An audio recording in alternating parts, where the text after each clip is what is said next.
first question, Constantine, which is what's next. Disinflation, maybe deflation. Where's your dry powder if you actually did have a big war tomorrow with China invading Taiwan? You're going to take it up to 200%? And by the way, 130%, who's at that lunch table? It's Lebanon, Greece, and Italy. I mean, is that the group you want to be having lunch with, in the cafeteria? I mean, the food would be good.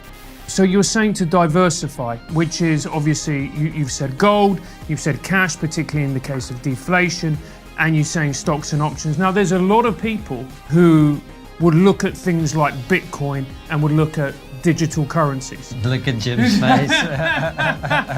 It's a kind of thought control, because using inference, I can tell by what you're reading, what you're buying, what you're attending, etc., kind of what you're thinking. Combine that with artificial intelligence and GPT technology, and now you got a target on your back and expect to knock on the door from the FBI goon squads. Well, you got to get rid of cash and crypto, herd everybody into the digital world, and then you can whack them politically, and that's what's going on.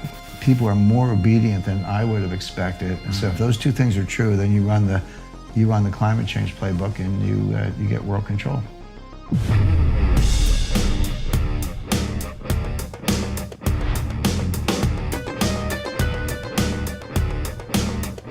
Hello and welcome to Trigonometry on the Road from the USA. I'm Francis Foster. I'm Konstantin Kisin. And this is a show for you if you want honest conversations with fascinating people. Our brilliant guest today has been on the show about 57 times. At this point, he could be the chief economic correspondent for Trigonometry. Jim Rickards, welcome back. Thank you, Constantine. Great to be with you. You're of course an author, and we're going to talk about your latest book and everything else. As we were joking before we started, you're always full of optimism and cheer. Your latest book is called Sold Out: How Broken Supply Chains, Surging Inflation, and Political Instability Will Sink the Global Economy. Mm-hmm. So good news. It's all good. And you are known, at least to us, as the author of a number of books which predict some pretty bad things. Sure. And, a few of the times you've been on the show during the pandemic, I remember we had you and our good friend Pippa Malmgren on the show, and you both said inflation is coming. Right. Inflation is here.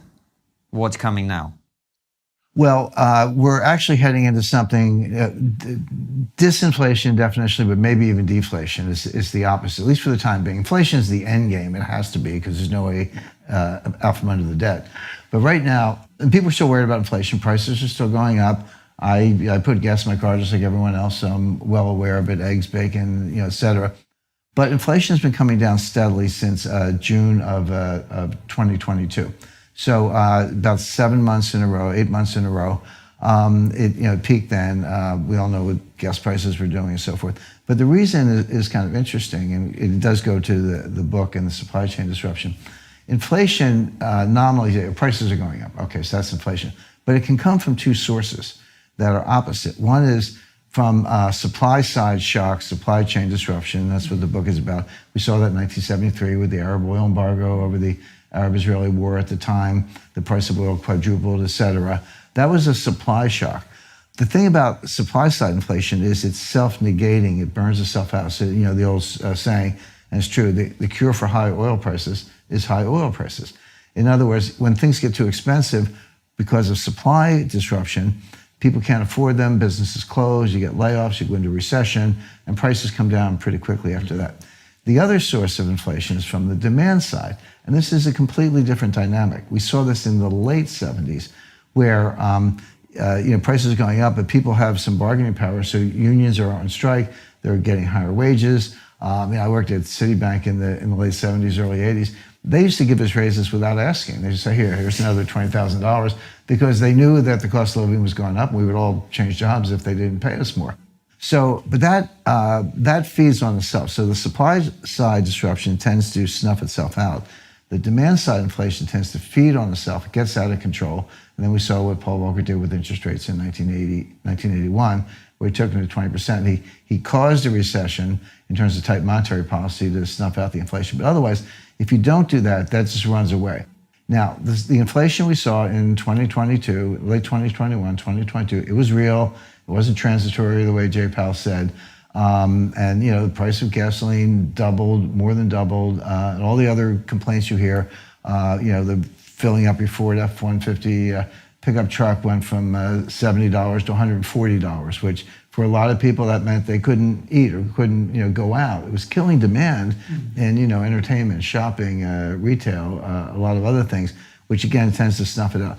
So that has happened to a great extent. Starting in June 2022, that was the peak, and this inflation is coming down. Now, it's still too high. The Fed's not done. We're going to see at least one more interest rate hike, maybe, but they're going to leave one more on the table. We'll see what happens in June. I'm not forecasting June, but I would not rule out another interest rate hike in June after the May hike.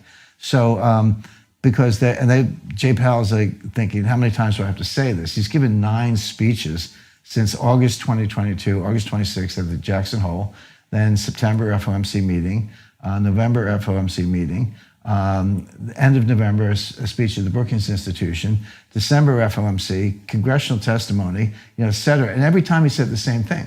Inflation is job one. We've got to get unemployment up.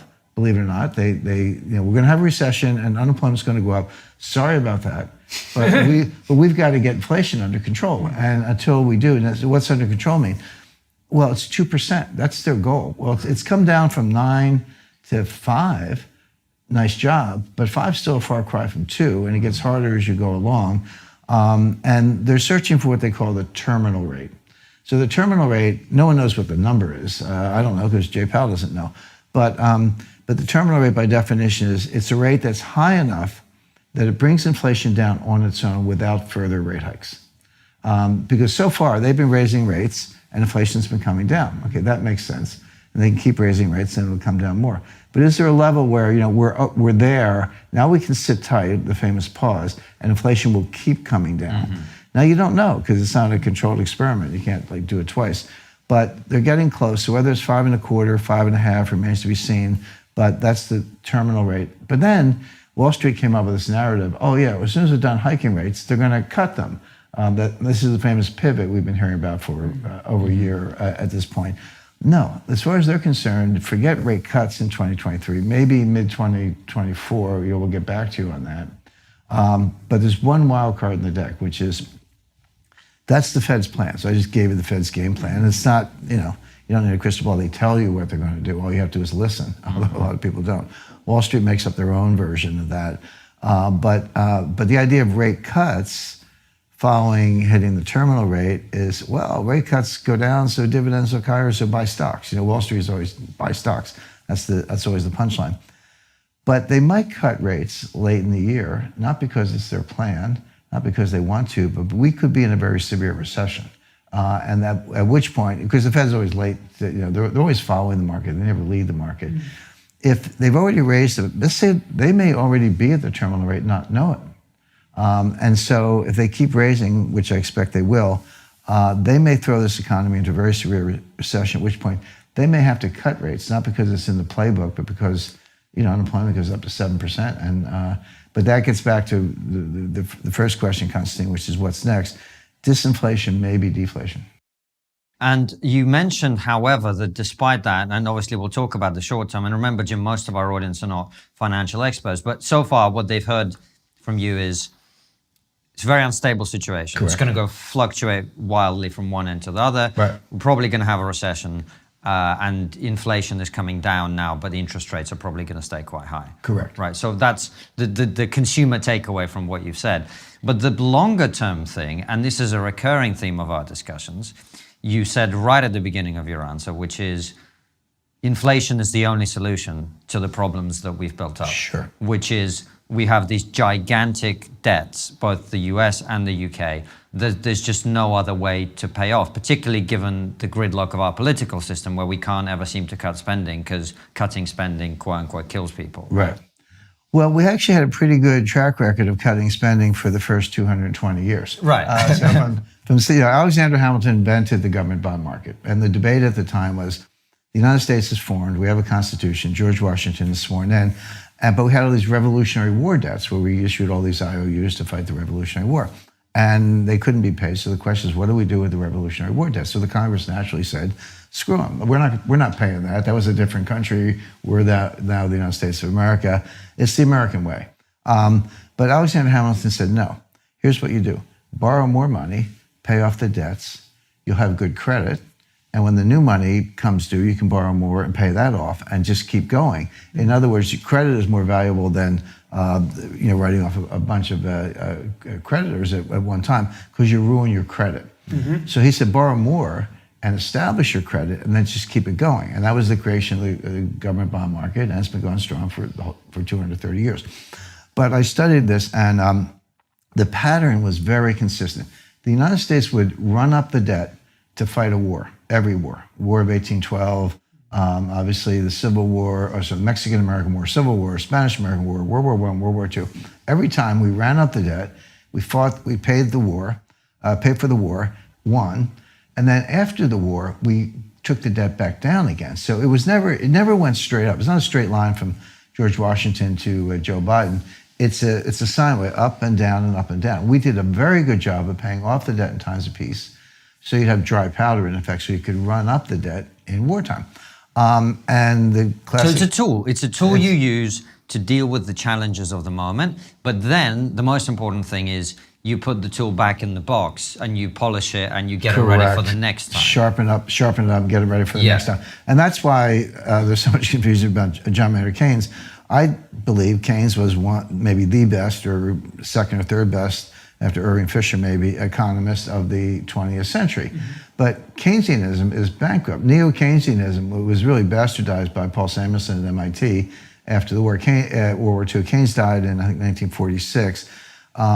So Paul Samuelson and others, the big brains at MIT, they had spent World War II as logistics experts doing linear programming. This is before computers. They had some machines, but we're gonna have D-Day. Okay, where are the supplies coming from? Where's the fuel coming from? Where's the ammunition coming from? What's the best way to deploy bombers, et cetera? And they solved all those problems. So then in peace, they said, well, we can take all those wonderful tools we developed to win World War II and apply them to economics, and we'll start with Keynes, but we'll actually turn it into a machine and we can fine-tune the economy. I remember the phrase in the 60s, no more recessions, they used to say, because we can fine-tune the economy. That was all before it ran off the rails in the 1970s. I don't blame Keynes for that, because he was not an ideologue. He was a pragmatist. He believed in doing whatever worked. And in a depression, in a liquidity trap, when people were hoarding money, hoarding gold, not spending it, he said, well, if people won't spend, the government can, and get the economy moving. But then he was the first one to say, yeah, once you get there, pay it back, and then you'll let the economy run on its own. Same idea. So the classic case, end of World War II, the U.S. debt to GDP ratio. By the way, Constantine, people say we have a big debt. If you throw out, 25 trillion, 31 trillion, these are no one understands this. Well, they don't, but I don't care. And here's what I mean by that. The number doesn't mean anything. What you have to calculate is the debt to GDP ratio. What is your payment ability? So I say if I owe $50,000 on a MasterCard and I'm making $20,000 a year, I'm probably going broke.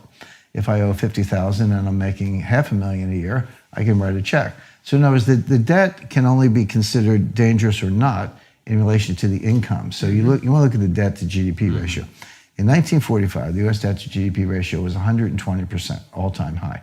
What does that mean, Jim? Well, it means that it's extremely high and you have to pay it off. But my point is, we won the war, and we were a global hegemon. I remember being in elementary school, like U.S. produces half the cars, 3/4 of the cars in the world, half the iron. Like, hey, we got the whole thing. We won the war. But then what happened next was even more interesting. Between 1945 and 1980, that debt to GDP ratio went down from 120% to 30%, which is completely manageable. And it was bipartisan. You had Democrats like Harry Truman, JFK, and Lyndon Johnson, Jimmy Carter, Republicans like Eisenhower, Nixon, and Ford. It was not a partisan issue. Everybody thought it was a good idea. And then, so along comes Reagan.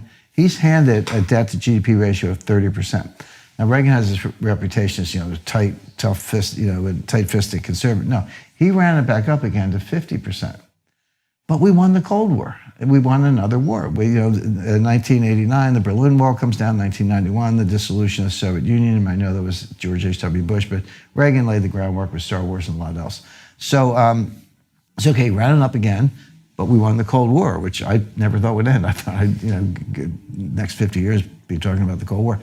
So, but then you're supposed to take it down again, and that didn't happen under George H.W. Bush and Bill Clinton. They didn't run it up, but they didn't take it down. It stayed around 50, 60%. And even under George W. Bush with Iraq and everything else, It didn't go much above that. But where it exploded was Obama and Trump and Biden. So Obama was handed about 105% between Obama and Trump. They took it up to 131%, which is where it is now, and Biden as well. So they broke the mold, that 220-year mold I just described. There were no, no existential wars. Yeah, we're in a kind of a long drawn-out thing in Afghanistan, but it wasn't nearly as costly as the other things we're talking about. The U.S. didn't win anything, by the way, but they ran it up to 130%. Now that's, first of all, the highest of all time. Secondly, it broke the rule that you should pay it down in times of peace. Third, where's your dry powder if you actually did have a big war tomorrow with China invading Taiwan? You're going to take it up to 200%. And by the way, 130%, who's at that lunch table? It's Lebanon, Greece, and Italy. I mean, is that the group you want to be having lunch with, in the cafeteria? I mean, the food would be good. Yeah. Food, the Italian food. There'll be no one to pay Well, for it, though. actually, Greek food is pretty good, but yeah, maybe we could pay for it in lira. But that's where we are. So this is unprecedented. It's never been this high. It breaks the pattern of running it up in war and paying it down in peace. No one roots for war, but they happen. And it's worse than that because of modern monetary theory. And here's where my friend Stephanie Kelton comes in. She's a professor at State University of New York, Stony Brook campus. She's the big brain of MMT. And she was economic advisor to Bernie Sanders when he was on the Senate Budget Committee and in both of his campaigns, 2016, 2020.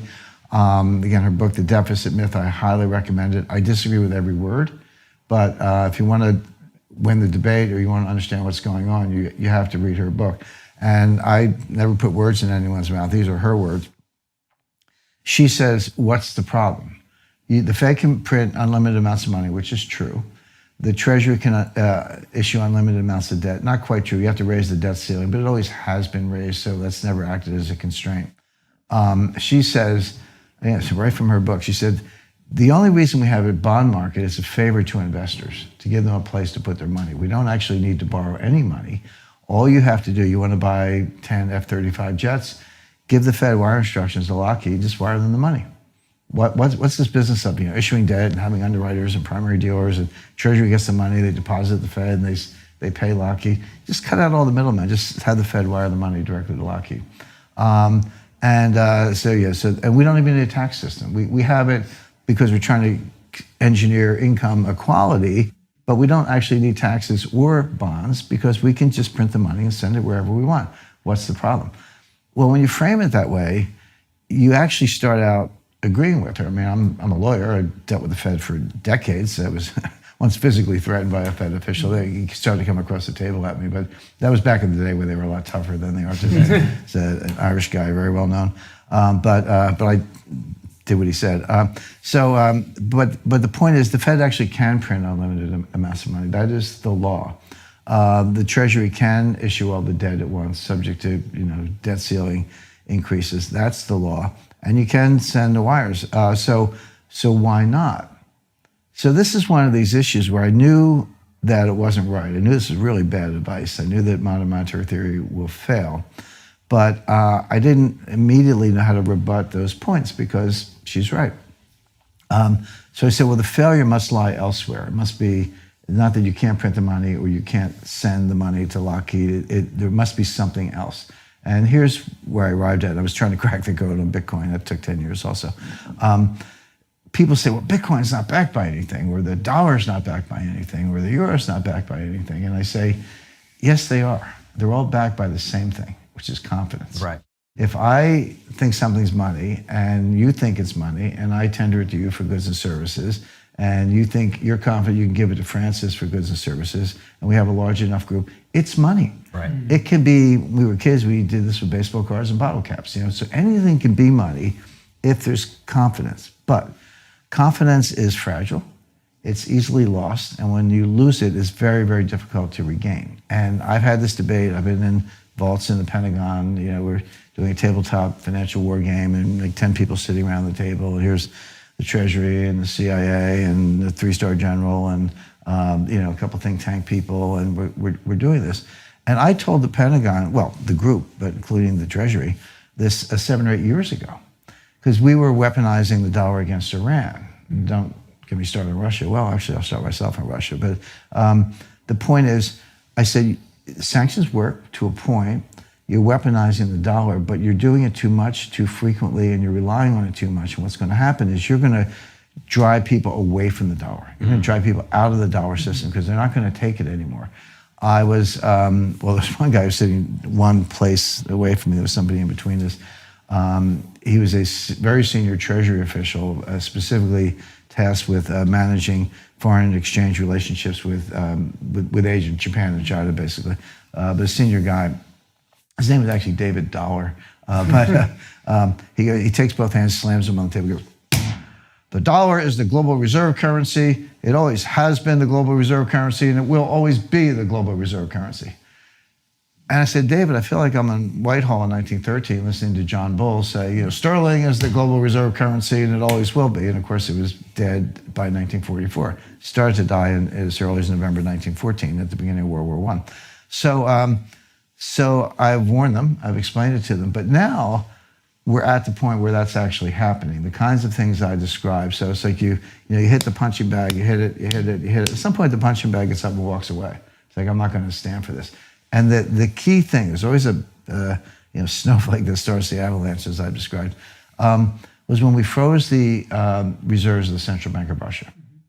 I know there's a war on, got it, financial sanctions, yeah, they were probably inevitable, but Russia's not Syria. It's the largest landmass in the world. It's the largest nuclear arsenal in the world. It's the 12th largest economy in the world. It has the best gold to GDP ratio in the world, which is another metric we can talk about. But if you want to back up your economy with real money, their gold to GDP ratio is 4 times what the United States has. The list of strategic metals, grain exports, oil, of course, one of the 3 largest producers, fertilizer, nitrates, et cetera, that they export. And they're one of only 2 countries, the other one being France, that will give you nuclear technology if you want to build not a weapon, but a nuclear power plant. The U.S. is kind of out of that game.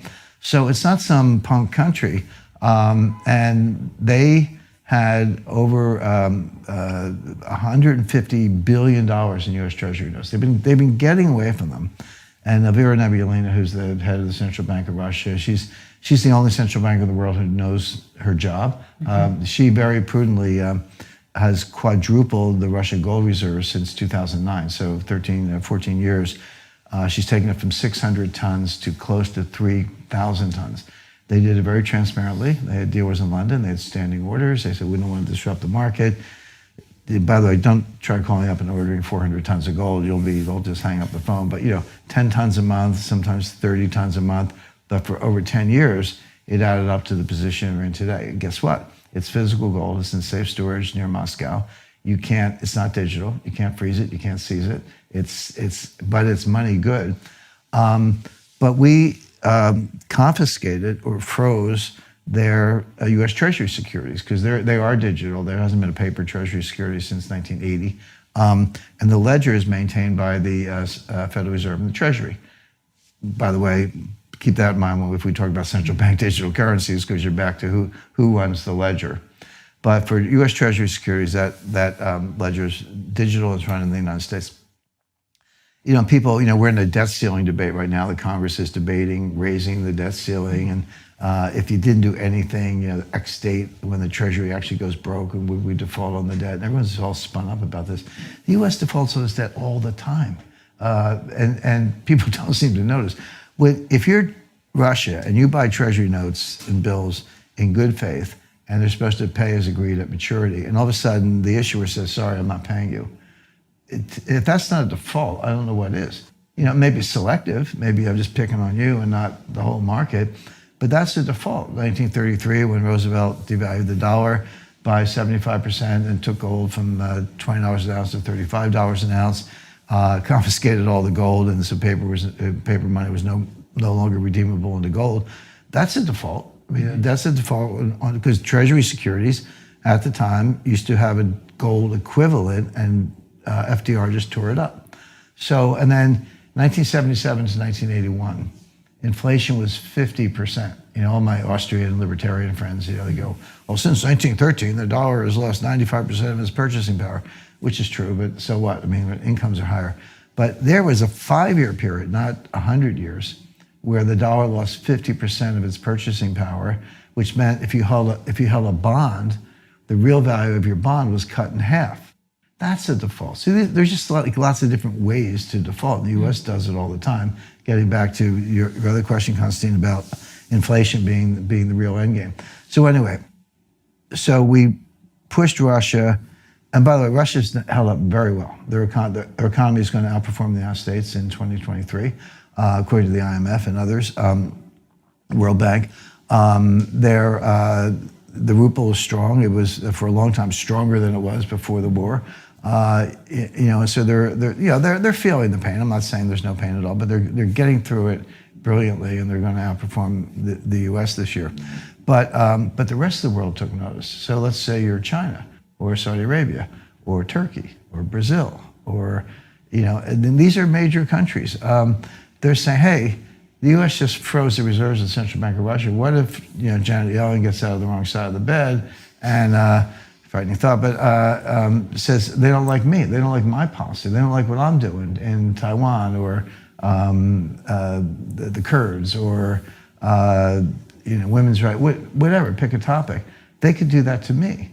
And so people are like, okay, now we really do have to get out of the dollar, not as an economic matter, but as a national security matter from their perspective. So, Jim, we've been talking at the macro level now, but I want to focus in on the ordinary American, the ordinary British person. They're looking at an economy which is lurching, like you said, from one end extreme to the other. Right. They're looking at their savings being depleted. They're looking at prices going through the roof. Mm-hmm. What should they do in order to weather the storm that is coming within the next few months? Well, there is a lot they can do. And I'm going to give you an answer, and everyone rolls their eyes and go, well, it's obvious. The answer is diversification. Everyone goes, oh, we know that, diversification. But they know the term, but they actually don't know what diversification is. And I'll give you an example. I run into people all the time. They go, well, Jim, I'm fully diversified. I have 50 stocks in 10 different sectors: telecommunications, semiconductors, consumer non-durables, metals and mining. And I go, you're not diversified. You may have 50 stocks, but you're in one asset class called stocks or equities. And they're all going to go up together, or they're all going to go down together. And the more stressful the condition, the more reason you have to be concerned about it, the higher the correlation. On any given day, some stocks go up and stocks go down. But when you dial the stress meter up, they all tend to move together. So I don't care about your 50 stocks, your 10 sectors, that's not diversified. So what does real diversification look like? Have a sleeve of equities if you want, that's fine. I would say I would look hard at oil, natural gas, natural resources, agriculture. Again, kind of equities that have hard assets behind them that will do well in inflationary times or even in recessionary times, because you need all those things no matter what. Then a slice of real estate. I wouldn't be in commercial real estate, but residential real estate, income producing real estate, farms, et cetera. That's good. I have a big slug of cash. And people go, well, cash doesn't have any yield. Well, lately the yields, you can get 2-3%, in like a CD. But even in a simple savings account, it is quite low. It's kind of less than 1%. But people don't understand the value of cash in a couple of respects. Number one, in a deflationary environment, we're not there yet, but we could hit that if the recession gets bad enough. Cash could be your best performing asset. It doesn't go up in nominal terms, but it goes up in real terms. If you have 2% deflation, your cash is worth 2% more in terms of purchasing power. But the real value of cash is optionality. And this is not well understood. I shared an office with Myron Scholes for 6 years, so I see options under the pillow, so to speak. But if you're the one with cash, when things, first of all, it'll definitely preserve wealth. So if things are falling all around you, your cash will be what it's worth, unless you're in Silicon Valley Bank. It's a separate issue. But although they got bailed out. But so it'll preserve wealth, even if it's not a high performer. It'll do very well in deflation. But the real benefit is when everything else is falling apart, you're the one who can go shopping. So it's kind of an at-the-money call option on every asset class in the world. Everyone's selling everything in a panic.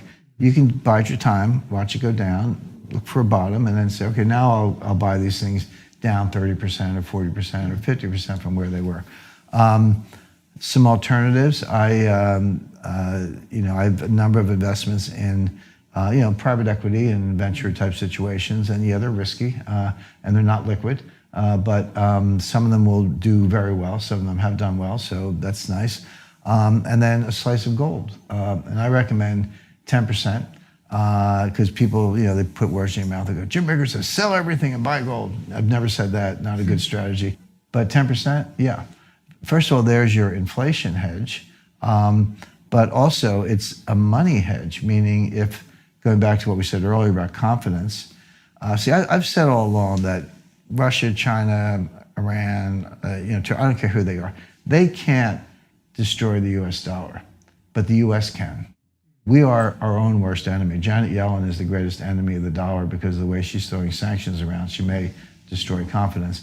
The reason, hey, if the dollar is so shaky or there's all this downside by being invested in it, why don't I go to another reserve currency? There aren't any. This is a key distinction that gets glossed over in the debate. You see people on TV all the time talking about, Saudi Arabia is doing a Chinese yuan deal with China, or Brazil is doing a bilateral deal with China, and yuan and rice, and there's no dollars involved. But and that's the end of the dollar as a reserve currency. People do not distinguish between a payment currency and a reserve currency. Mm-hmm. Two different things. Payment currency is anything you're willing to accept or I'm willing to accept, and it's important. And that's where the dollar is under attack. Watch what happens in August. The BRICS Plus, they got a 19-member waiting list. They're going to be more than half the global population, more than half global GDP in a matter of months. They are working on their own payment currency, payment channels, et cetera.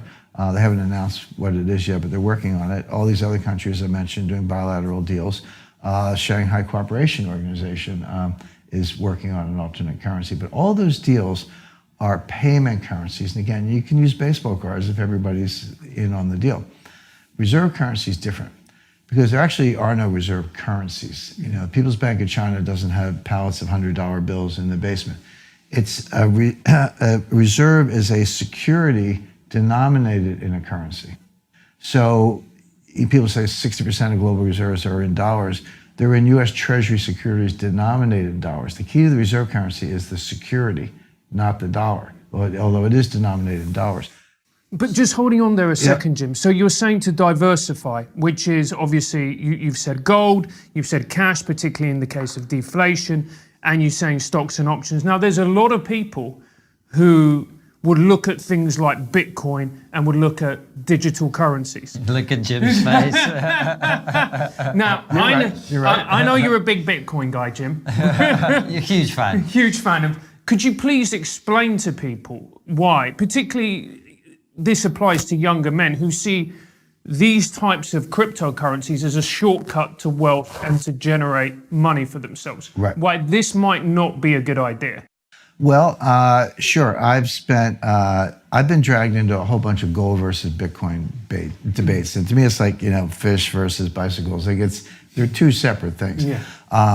But if I'm going to be the gold side and debate somebody on the Bitcoin side, I'm going to be certain to know more about it than they do.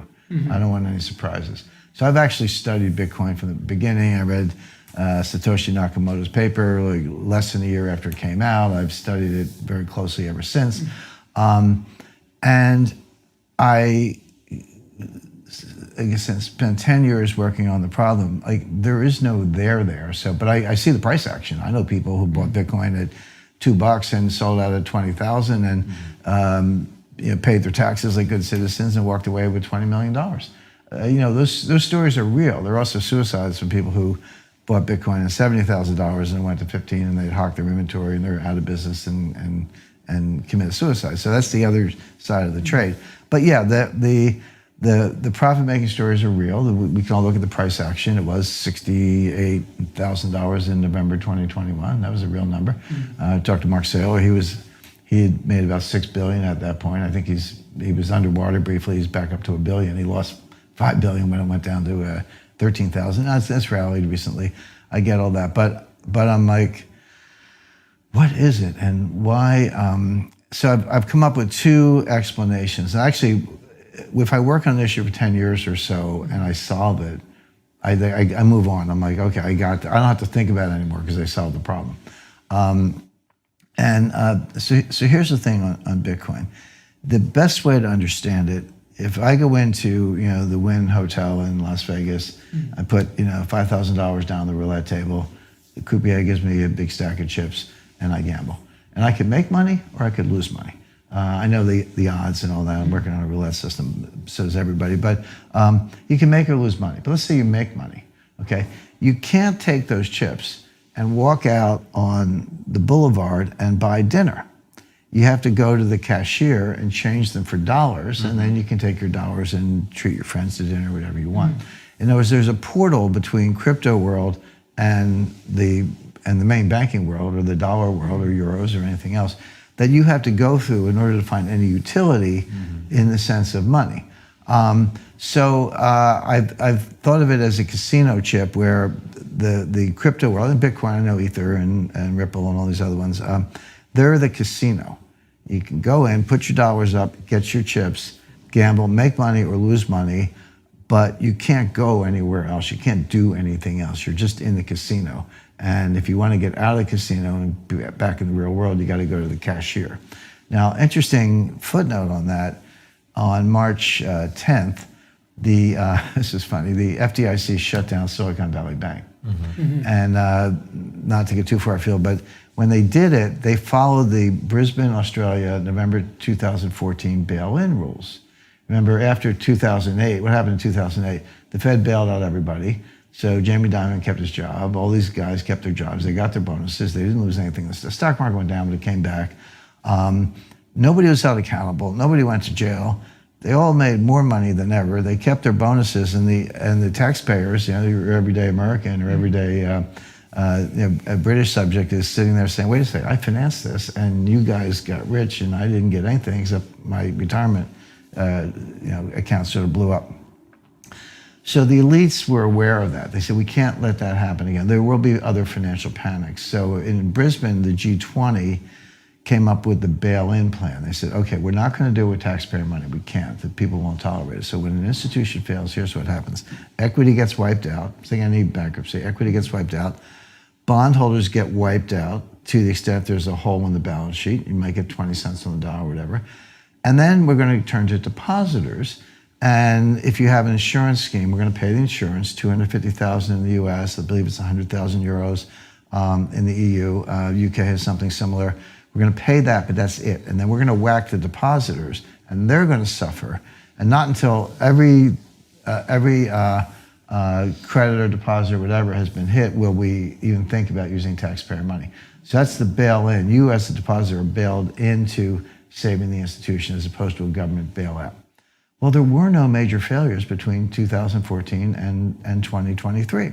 So here we are, March 10th, 2023. The FDIC gets out the bail-in playbook and says, okay, equity's gone, insured deposits are being paid, $250, your money will be good Monday morning, no problem. And all you other depositors, you $140 billion of depositors, you're wiped out. Wow. They didn't say we're freezing your accounts or we'll get, they said you're gone. And they gave them a receivership certificate because the company was technically put into receivership. You got a receivership certificate. What was it worth? No idea. When will I get cash? We're working on it. We'll sell the assets and we'll pay you as and when we get proceeds. We'll pay you. But we don't know when. And RTC in 1990, same kind of deal, took 2 years. I thought they did a good job. I was doing deals with the RTC. We were sitting on boxes because their furniture hadn't arrived yet. But they were wheeling and dealing and trying to get the stuff out the door. Well, all the billionaire crybabies spent the weekend banging on the White House door saying, you can't do this. This is entrepreneurs all over Silicon Valley. This is their startup capital. They can't meet payroll. They can't pay the rent. You're going to shut down technology, et cetera, et cetera. You can't do this, basically. So the first announcement was 6 o'clock Friday. At 6 p.m. on Sunday, the 12th, the FDIC and the Fed came out with a statement and said, just kidding. All the deposits are good. Unlimited amounts. I knew a guy was moving $8 billion out of it. He told me, we put the wire instructions on Thursday, but from Thursday to Sunday, we didn't know where the money was, and nobody did. But it came through. One of the crypto exchanges had $3 billion, and I think the Circle, the one that backs one of the stable coins, they had $3 billion, but they had Cisco, Roku, Etsy. They had a ton of big names in there. And then the whole startup thing was a bit of a fraud because, first of all, most startups fail anyway, so you were just kind of accelerating the timeline. But it was a climate bank, and that's why the White House caved, because these were not new apps or cryptocurrencies or things that maybe make life a little bit simpler. It was all climate change. They were working on battery technology, wind turbines, battery chemistry, carbon capture, et cetera. There is no climate crisis. That's made up to run a separate agenda of world control. But that's who was in it. Of course, if you're at the White House, the green new scam is your number one priority. So that's why they got bailed out. So they just took the bail-in thing and tore it up, threw it away, insured all the depositors. They did more than that. The Fed created a facility. They would take every underwater bond in the country, if you're a member bank, and give you par. So if your bond's worth 80, they'll give you 100. I wouldn't mind getting in on that deal, for 1 year at low interest, and I'm sure they'll extend it when the year's up. So that's kind of the world we're living in today, and then people don't know about if their deposits are insured or not. It depends if your bank's systemically important, according to Janet Yellen, and that's undefined. Do you have a website, or do you plan to have a website? Because if you do, then EasyDNS is a company for you. EasyDNS is the perfect domain name registrar provider and web host for you. They have a track record of standing up for their clients, whether it be cancel culture, deplatform attacks, or overzealous government agencies. He knows about that. So will you in a second. EasyDNS have rock-solid network infrastructure and fantastic customer support. They're in your corner no matter what the world throws at you, unless it's your ex-girlfriend, in which case you're on your own. You know about that. Move your domains and websites over to EasyDNS right now. All you've got to do is go to easydns.com/triggered. That's easydns.com/triggered. Use our promo code, which is also triggered, and get 50% off the initial purchase. Sign up for their newsletter, Axis of Easy, which tells you everything you need to know about technology, privacy, and censorship. Right. I was going to talk about supply chains, but you did mention the non-existent climate crisis, and that it's a ploy for world control. And this is what we hear this argument from people a lot. And you and I had a few messages about my Oxford speech, so you understand how I feel about, if we're being told that carbon is the problem, why are we doing things that don't seem to really do anything about that? So I get what you're saying, but I always get wary when people get into this sort of like there's a group of people who secretly have an agenda. Now, we see with the Davos people, whatever, they all believe this stuff and they all think it's important. And because they think it's important, they think a global problem requires global solutions. Correct. But are you saying that these aren't just a bunch of, slightly deluded, well-intentioned people, but actually they don't believe the thing that they're saying in the first place? Some of them do. The less intelligent ones do. The John Kerrys and the Al Gores and then you got some true believers. Jillian Tett. I've knocked heads with her a few times at the Financial Times. But some of them do. But the vast majority of Americans, and I'll just say people, Western Europe, maybe even more so, who buy into this. You ask them a simple question like, hey, what percentage of the atmosphere is CO2? I have no idea. Do you know that CO2, the main reason it's around is plant food? If you get rid of CO2, all the plants will die and we'll starve. No, I didn't think of that. It's poison, really? I just exhaled some CO2. Sorry, I didn't mean to poison the room. I mean, these people don't know anything about chemistry. They don't know anything about physics. They don't know anything about climate. I mean, I am a complexity theorist. My ability to kind of understand capital markets is based on applying complexity theory from over here in the physics world, bringing it to capital markets. They are complex dynamic systems, non-Parel, and it works beautifully. But probably the most complex system you can think of is the climate, is climatology. And so there's kind of a reign of terror going on in that world where, this guy at Penn State. His big thing is just to sue you if you mention his name. But well, let's not mention his name. We're not as rich as you, remember, Jim. Well, he's backed by the state of Pennsylvania. So, but we're not, Jim. Exactly. So, but my point is, they will. So you're an up and coming climate researcher or physicist, whatever. You will not get tenure. You will not get published. You will not get research grants if you deviate in any way from the narrative, which is that CO2 is poison, methane is poison. There's if global temperatures go up, 1.5 centigrade before a certain time, the oceans are going to rise. New York City subways will be flooded. None of that is true. There is no evidence that shows conclusively that CO2 has anything to do with global warming, number one. You can speculate on it. It is a greenhouse gas. It does trap heat. But the system is so complex that other factors come into play that tend to reverse, have recursive functions and tend to reverse whatever it was that started. The causes of climate change are actually very well known. Sun cycles, volcanoes, ocean currents, the location of the jet stream. There are a set of factors, La Nina, El Nino, that oceanic subduction, where cold, warm, saltier water from the Gulf Stream gets up near Iceland, and it goes under the fresh water, but sometimes it doesn't, and then that'll make it warmer there and cause the jet stream to dip and be colder in Europe, etc. The medieval warm period from around about the 10th century to the 12th century, they were growing grapes in Greenland. I mean, they had farms, they had colonies, and then today they're all under ice. The little ice age, which wasn't a true ice age, but it was an intense period of global cooling, the Thames was frozen. They didn't need the bridges. You could walk across the Thames on ice, and they had what they call frost fairs in early 17th century London, where the merchants would set up their booths on the Thames, and people would go out ice skating, and you could go shopping. That's how cold it was, and that lasted for several hundred years. So of course the climate changes, and say, you're a climate denier. I'm not a climate denier. Climate change all the time. I just deny bad science. I deny your hoax. I deny your lies. All right. Well, this video is not demonetized, thanks to you, Jim. But it's weird because matters of science, you could be completely wrong about this, right? I'm not saying you are, but you could be. And we should still be able to have the conversation. But it does feel like, to me, I feel it inside hosting the show right now. I feel like I have to sort of acknowledge the fact that you've expressed a controversial view that goes against what we all are supposed to believe. I have not expressed an opinion. Everything I said is based on science. I can be happy to, deluge you with the peer-reviewed papers. What's interesting is that the true experts, I'm talking about Princeton physicists, University of Colorado, by the way, they're one of the top research universities in this field. The guys and women, mostly guys, who are retired, who aren't worried about all the things, they're writing papers that completely refute the climate change narrative.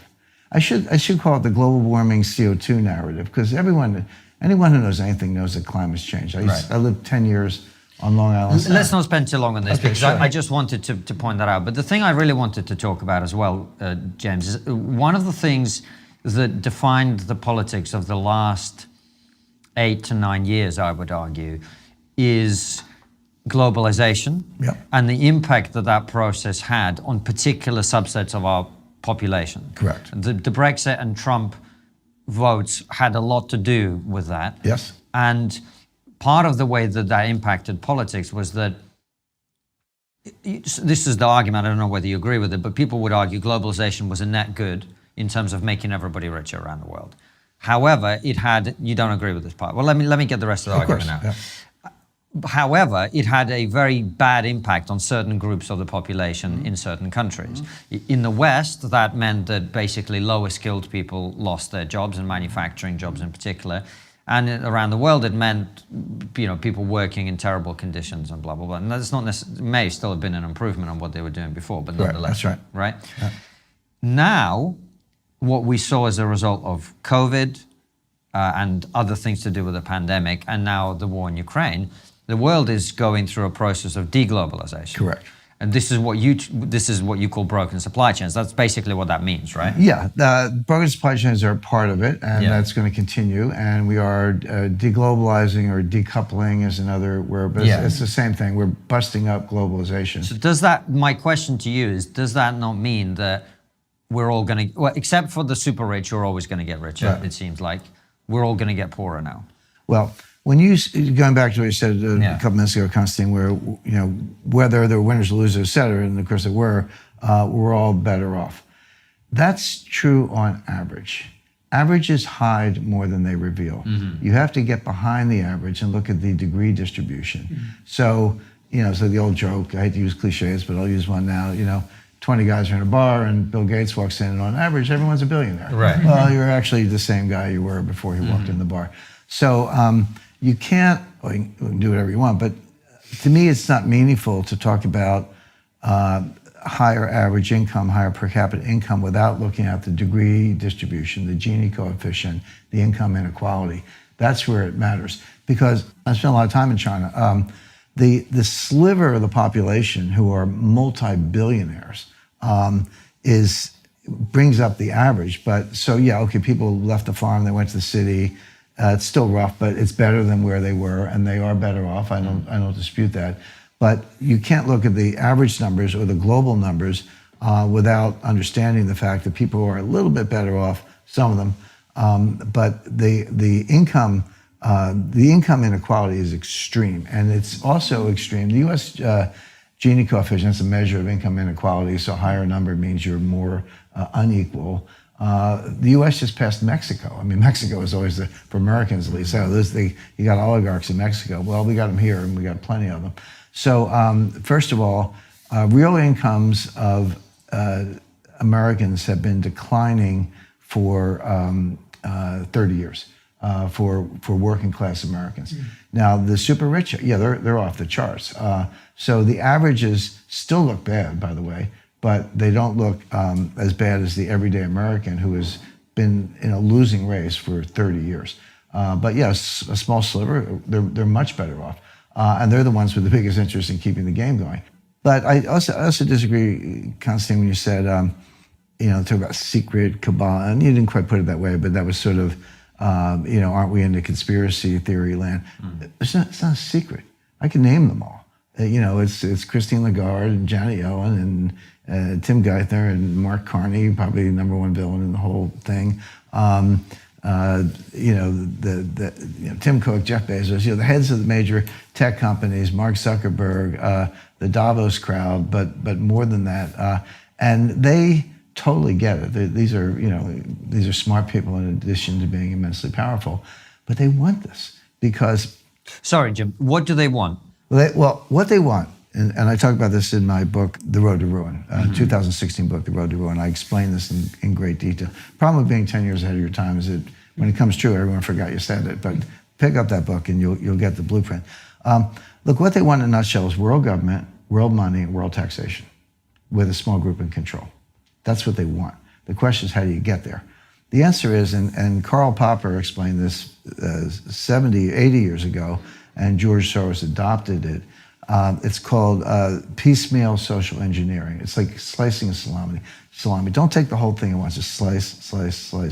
People don't notice, or give yourself enough time, and you'll eventually get to where you want to be. So the euro was a big step in that direction, because no more lira, no more drachma, no more pesetas, French francs.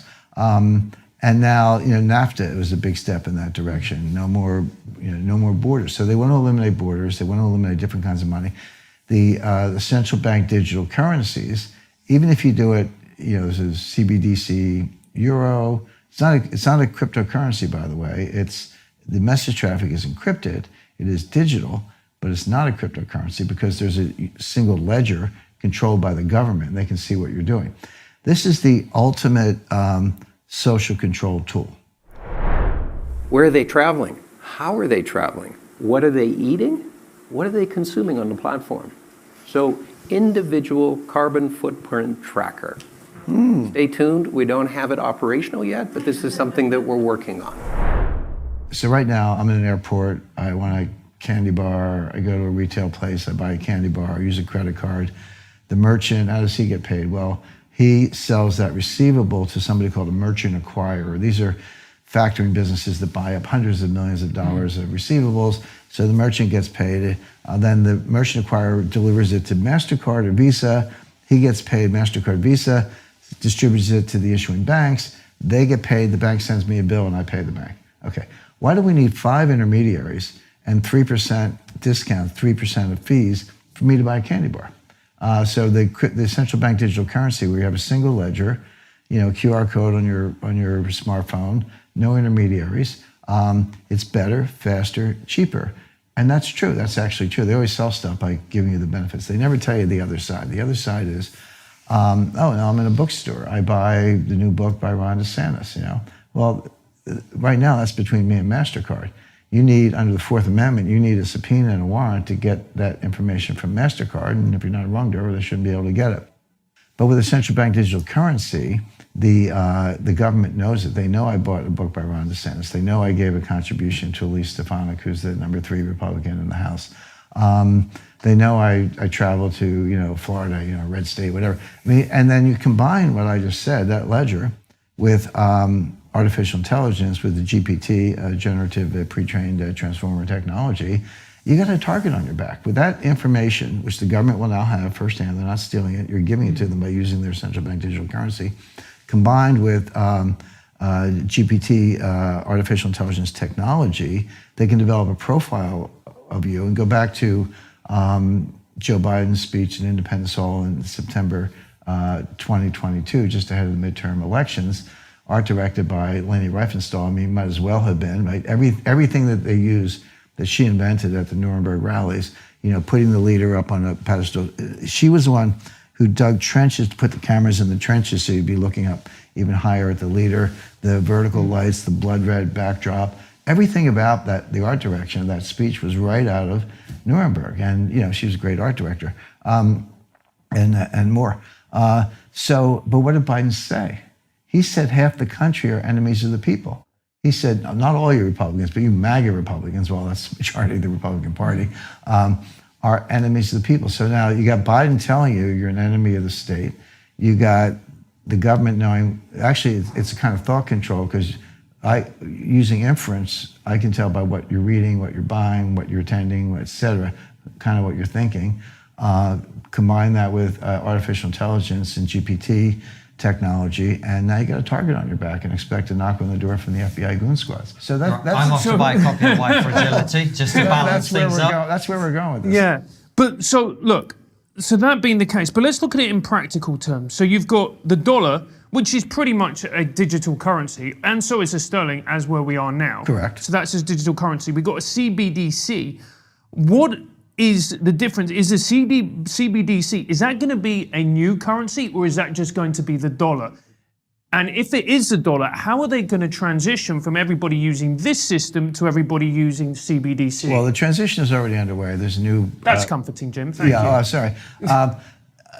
When you frame a question like, can we bring this down to the everyday American or Brit or citizen around the world? I completely agree with that. That's a good approach. But what I am talking to that audience. I'm talking to you, but I understand the audience. I'm saying if the elites are working on something that would make George Orwell blush, which it would, that is something that affects everyday people. You ought to pay attention to that. And the difference, Francis, is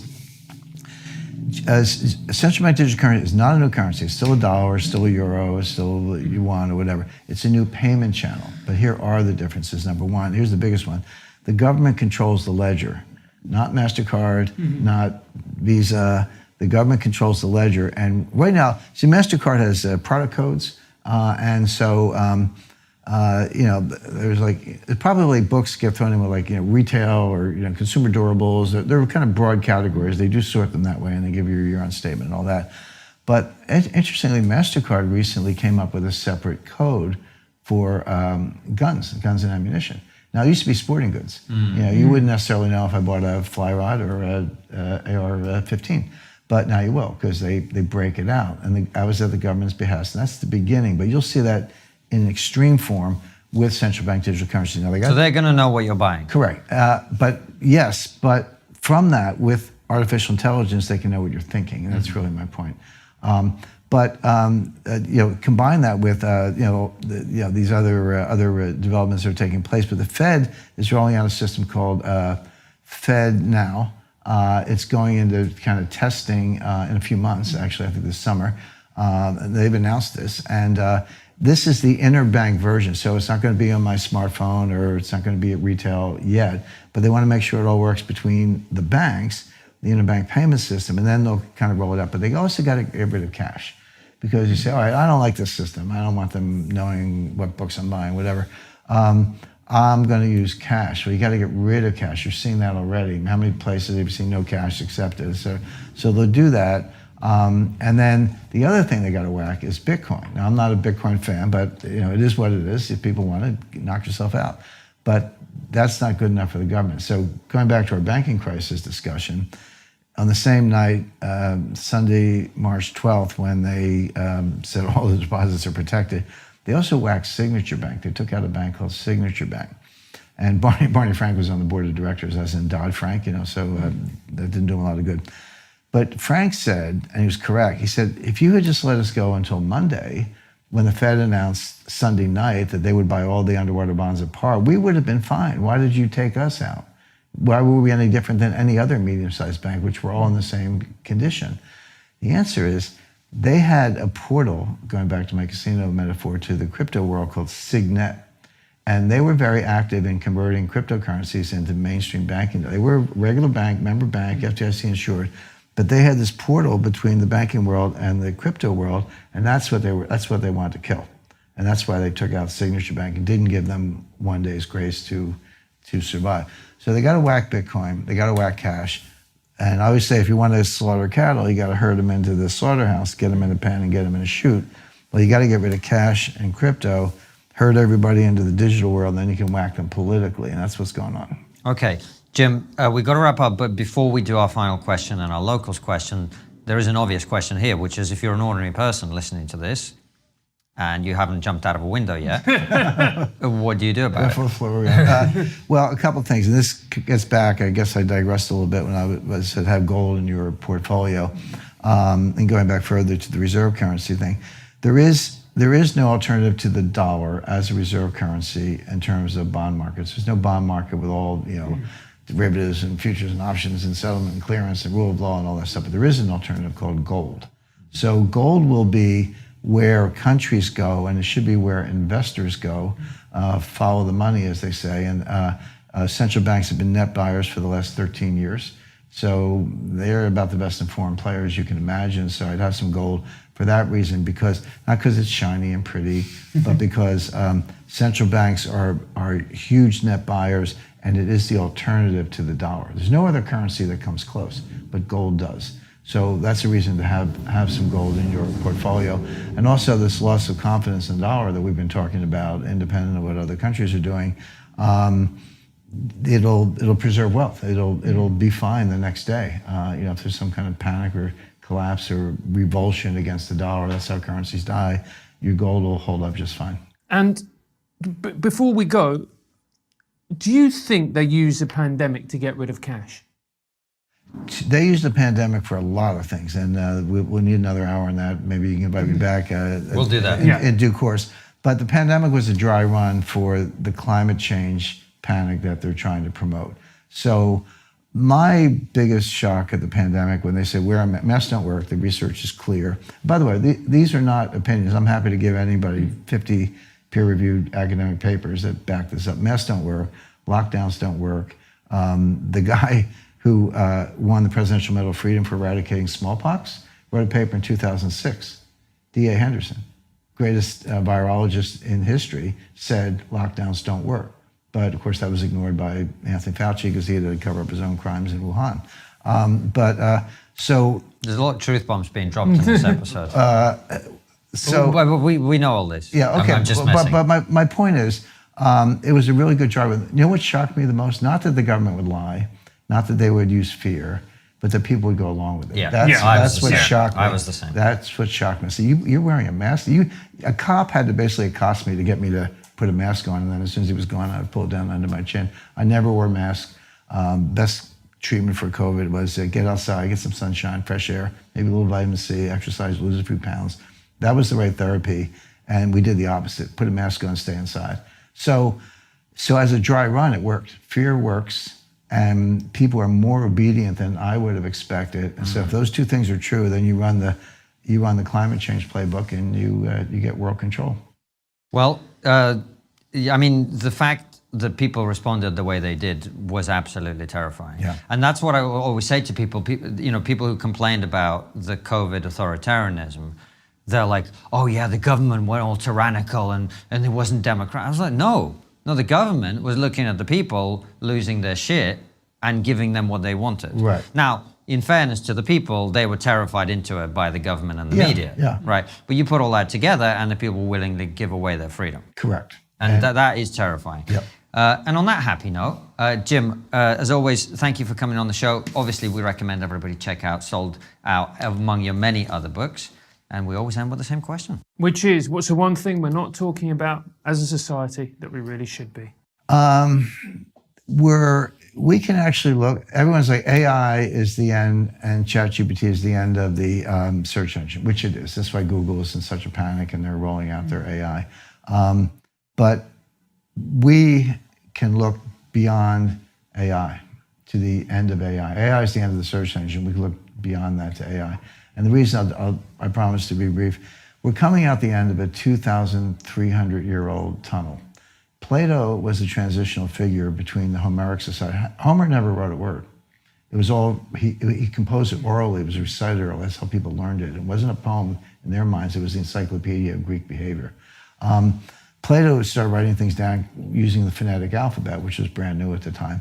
And we've been using phonetic alphabet ever since. We're now coming out the other end of that into an oral, acoustic, tactile society. And everyone likes emojis, they think they're cute. Emojis are hieroglyphics. They're not phonic. And the same thing with, universal signs, hip hop. I'm not dinging hip hop, I'm just saying it's all acoustic. And kids are getting an education, they're absorbing it electronically. They're not sitting in class, they should be, but they're not. So what does that mean for the whole computer world? Where we just taught, ChatGPT trains a computer to read 1 billion pages of text. What does it mean when we don't read it anymore? What does it mean? It means we're not ingesting information properly. Well, we're ingesting it in an electronic way. Marshall McLuhan said when the first Sputnik went up, the entire world became a human artifact because we wrapped it in aluminum foil. So some of this is just kind of updating McLuhan for the ChatGPT world. But he came up with the phrase global village. And everyone says, oh, it sounds kind of nice, global village. He says, no, villages are brutal, violent, and tribal. So it was an accurate description, good choice of words. But he said, don't think that means warm and fuzzy. We are becoming more tribal. And that's what acoustic environment, electronic environment is doing to us. And we don't know it. It's, I always say the fish, we don't know who discovered water, but we're sure it was not the fish because the fish is in the water. You have to take the fish out of the water. It's like, oh, where's the water? Well, we're in this electronic environment. We don't even know it. Yeah. We can do another hour on that as well. And I have no doubt that we will. Jim, it's always a pleasure to have you on the show. And that's why you should head over to Locals, join us there for the bonus questions that you've already submitted that only you will get to see the answers to. Take care and see you soon. Will you be putting money on Trump to win the election next year? Oh, what a question.